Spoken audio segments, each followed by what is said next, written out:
Ya, kita memasuki minggu keempat bulan April, sepertinya kita belum selesai dengan topik utama. Dan lagi-lagi saya ingatkan, tidak ada indikasi bahwa Amerika ataupun China sudah mulai kontak duluan dan juga terjadi pertemuan. Jadi isu-isu yang berkembang selama ini, ya mau tidak mau terbantahkan dengan sendirinya. So, kira-kira minggu ini apa saja yang akan menjadi faktor penggerak market? Ini dia ulasannya. Ya, penggerak market dari sejak hari Kamis dan juga Jumat yang dikarenakan terpotong oleh libur Paskah, kelihatannya juga masih berlanjut dengan hari ini teman-teman. Karena sampai detik ini kita tidak melihat ada pergerakan atau volatility yang sangat besar, terutama di sisi euro ataupun pound sterling ya. Mengingat dengan posisi market untuk Inggris atau bahkan Jerman atau Uni Eropa, kecenderungannya masih dalam status libur Paskah. Jadi saya tidak melihat ada urgensi ataupun kelihatan pergerakan yang sangat-sangat bombastis di pagi hari ataupun siang hari. Tapi mungkin malam hari nanti akan berubah ya, karena mengingat Amerika sudah mulai aktif. Oke, satu hal yang kita lihat di sini, topik utama adalah tarif, dan di hari Kamis juga tetap bicara tentang tarif, dan perkembangannya sebetulnya ada perkembangan yang cukup optimis. At least ya dibilang optimis, mungkin itu adalah klaim yang disampaikan oleh Amerika. Dalam hal ini Trump mengatakan dirinya optimis bahwa akan terjadi kesepakatan perdagangan antara Amerika dan Uni Eropa. Demikian pula dengan status Amerika dengan Jepang. Tapi kita lihat ya, klaim yang berikut ini, yaitu Trump mengatakan akan membuat kesepakatan di antara Amerika dengan China, yang dikatakan akan menjadikan kesepakatan yang sangat baik. Dan bahkan dalam beberapa kali pernyataannya, Trump mengatakan optimis bahwa itu akan tercapai 3 atau 4 minggu ke depan. Hanya saja lagi-lagi saya belum mendapatkan indikasi bahwa ini menjadi realita yang sama persis dengan apa yang dikatakan oleh Trump. Artinya kita belum akan melihat hal tersebut tercipta, dan berarti juga masih tanda tanya apakah betul pihak China-nya sendiri sudah melakukan komunikasi atau belum. Sementara di posisi terakhir, kalau kita ingat bahwa dari pihak China sendiri mengatakan mereka baru akan membuka jalur negosiasi kalau misalkan Amerikanya menurunkan egonya, kemudian ya katakanlah mungkin dengan saling menghargai kepada mitra dagang. Dan kelihatannya itu yang akan sangat sulit. Ya, lalu kemudian yang kedua adalah masalah pemangkasan suku bunga dari ECB. Di hari Kamis lalu ECB pangkas suku bunga 25 basis poin sesuai ekspektasi, dan itu menjadikan suku bunga deposit menjadi 2,25%, kemudian refinance rate kurang lebih di angka 2,4%, dan fasilitas pinjaman di angka 2,65%. Terlebih lagi dengan pernyataan Christine Lagarde, Presiden ECB, yang menilai bahwa ekonomi terjadi pengetatan keuangan sehingga kemungkinan mereka masih tetap bisa membuka diri untuk jalur pemangkasan berikutnya.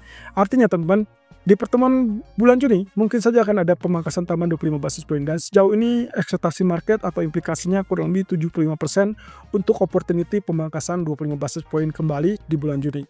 Itu artinya kalau saja misalkan dolarnya tidak melemah, maka seharusnya dari sejak hari Kamis kita akan melihat penurunan ataupun pelemahan pada mata uang euro. Tapi sebaliknya, gara-gara posisi tarif yang tetap membayangi, mendominasi, sehingga akhirnya ketidakpastian tersebut menekan US dollar, dan akhirnya ya euro ataupun bahkan pound sterling memanfaatkan situasi tersebut dan menjadikan penguatan pada kedua mata uang.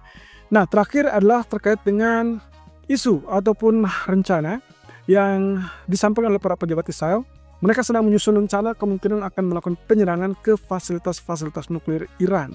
Sebetulnya ini pernah kita bahas ya, bulan lalu saya sempat mengatakan informasi dari Amerikanya pun mereka mengatakan akan menekan Iran untuk mencapai kesepakatan. Kalau misalkan tidak tercapai kesepakatan apapun terkait dengan kesepakatan nuklir, maka Amerika memperingatkan bahwa Amerika mengizinkan Israel untuk menyerang fasilitas-fasilitas nuklir tersebut. Dan kelihatannya ya saya anggap ini Israel sudah mulai gatal ya, kemungkinan akan melakukan penyerangan, dan dikabarkan mungkin akan dilakukan di bulan Mei. Di sisi lain, secara tidak terduga, Trump mengatakan tidak akan memberikan dukungan tersebut kalau misalkan selama bulan Mei tersebut adalah tenggat waktu ataupun deadline yang disampaikan oleh Amerika, bahwa mereka masih tetap akan melakukan ataupun upaya-upaya untuk melakukan yang namanya negosiasi. Jadi selama negosiasi tidak diperkenankan melakukan serangan. Ya kita tinggal lihat saja ya, dalam 1 minggu ke depan atau bahkan bulan depan apakah terjadi serangan tersebut atau terjadi kesepakatan. Satu sisi, kemarin di pertemuan yang kedua atau putaran kedua di hari Sabtu memang dikatakan lancar. Jadi saya rasa itulah yang membuat kenapa harga crude oil terjadi gap down pagi ini. Walaupun di hari Kamis ya minggu lalu kita sempat ada kenaikan sampai level 63 atau bahkan mendekati $64. Salah satunya menurut saya dipicu oleh kemungkinan kabar bahwa pejabat Israel ini akan melakukan serangan ke fasilitas-fasilitas nuklir Iran. Ya, walaupun kita lihat Amerika berusaha meredam tersebut. Oke, latest development, perkembangan berikutnya terkait dengan Amerika-China. Lagi-lagi teman-teman, kalau lihat dari sektor teknologi, Nasdaq kembali mengalami penurunan, salah satunya dipicu oleh aksi ataupun larangan penjualan chip ke China. Dan itu ditandai dengan penurunan pada saham-saham sektor teknologi, terutama adalah Nvidia. Kita lihat anjlok, lalu kemudian penurunan juga menandakan bahwa masih ada konflik yang ketidakpastian masalah hubungan dagang antara Amerika dan China.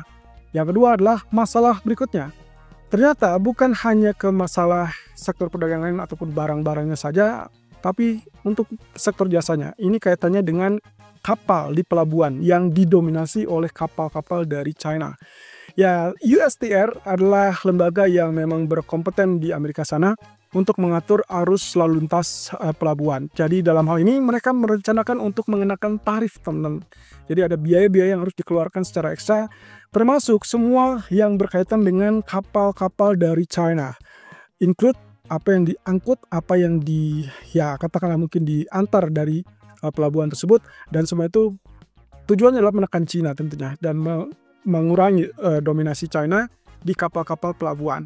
Ya, saya rasa apapun yang direncanakan ataupun yang diklaim oleh Amerika ataupun dalam ini Donald Trump bahwa mereka akan melakukan kesepakatan dalam 2 atau 3 minggu ke depan, saya rasa itu masih tetap dalam bayangan. Artinya di sini ya terlihat bahwa ketegangan demi ketegangan sepertinya makin cukup menguat lah ya, apalagi dengan kebijakan yang dilakukan oleh mereka ini.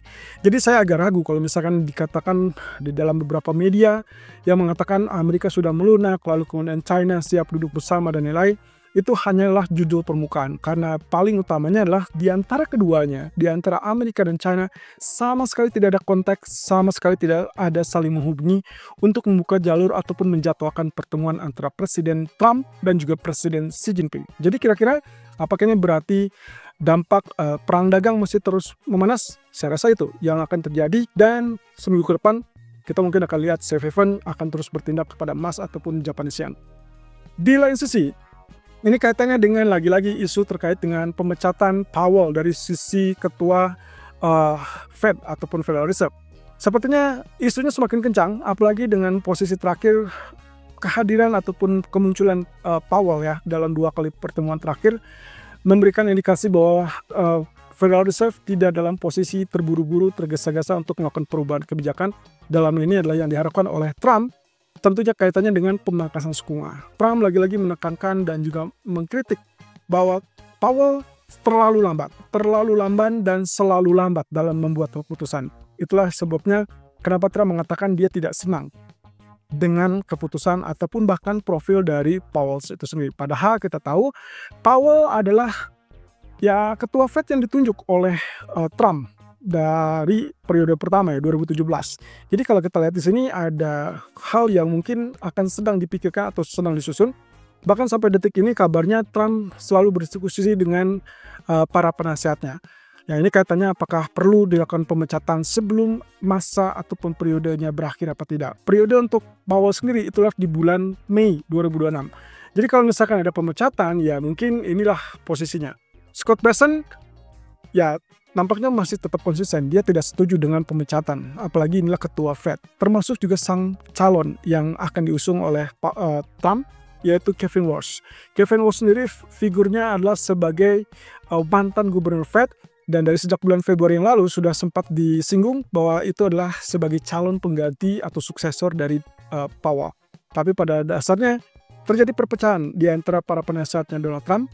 Beberapa memang tidak sepakat, tapi beberapa lainnya mengatakan bisa dipertimbangkan karena kekuatan hukum untuk masalah pemecatan tersebut bisa dibilang lemah. Ya, jadi artinya di sini kondisinya masih sangat memungkinkan kalau sampai Trump sebagai presiden memaksa untuk memecat sebelum jatuh tempo ataupun sebelum masa periode dari Powell berakhir. Apa yang terjadi kalau misalkan ternyata Powell betul-betul dipecat sebelum masa jabatannya berakhir? Ya, saya rasa semua pengamat setuju bahwa akan terjadi ketidakpastian dalam hal kebijakan ataupun bahkan moneter ataupun bahkan ekonomi Amerika, dan itu akan membuat emas semakin merajalela sebagai safe haven karena ketidakpastian dan kecemasan dan akhirnya ketidakstabilan ekonomi. Tentunya itu akan berdampak negatif pada US dollar. Ya, berarti Japanese yen akan sangat menguat ya posisinya, lalu kemudian mata uang lain akan melemah dan diikuti dengan faktor ketidakpastian tentunya. Dan itu juga akan sangat jelek kepada saham. Tapi di sisi lain akan ada agenda pertemuan dari kabinet China yang hasilnya sebenarnya tidak ada hal yang mengagetkan ya. Semuanya tetap tampaknya masih dalam pendekatan bahwa mereka akan melakukan upaya untuk menstabilkan ekonomi, menstabilkan pasar properti, termasuk juga menaikkan permintaan domestik. Ya, ini kaitannya terlepas dari kebijakan tarif ya. Jadi posisinya memang mereka sedang berhadapan dengan bagaimana caranya memulihkan domestik, lalu kemudian ekonominya, dan akhirnya menyambut kembali dengan investasi dari swasta, termasuk investor asingnya.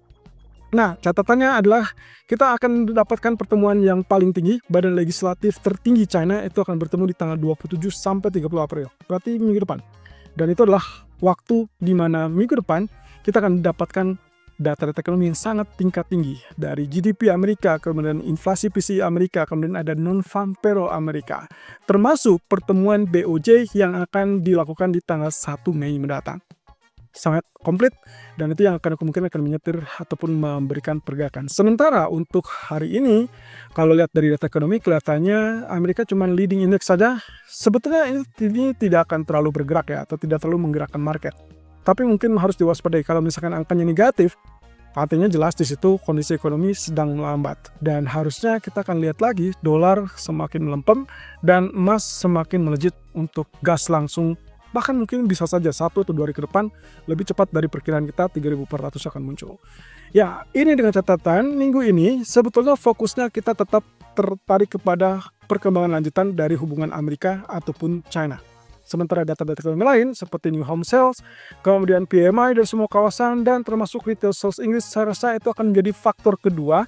Tapi ya imbasnya akan mirip dengan hari-hari terakhir kemarin ya. Bahwasanya setiap ada muncul data, maka market akan cenderung tunggu data tersebut. Tapi selesai itu dampaknya hanya singkat, mungkin 20-30 menit. Selesai itu langsung fokus kembali ke masalah tarif dan juga hubungan dagang antara Amerika dan China. Oke, nanti sore kita akan lihat perkembangan lebih lanjut bagaimana dampak dari perkembangan dari hubungan dagang dan kekhawatiran tarif, termasuk apakah emas akan punya kesempatan koreksi tajam setelah kemarin ternyata gagal ya. 3283, kemudian dia rebound dan akhirnya pagi ini dibuka dengan gap up semakin dekat dengan 3400. Bagaimana dengan nasib Nasdaq ataupun bahkan USD Japanese Yen?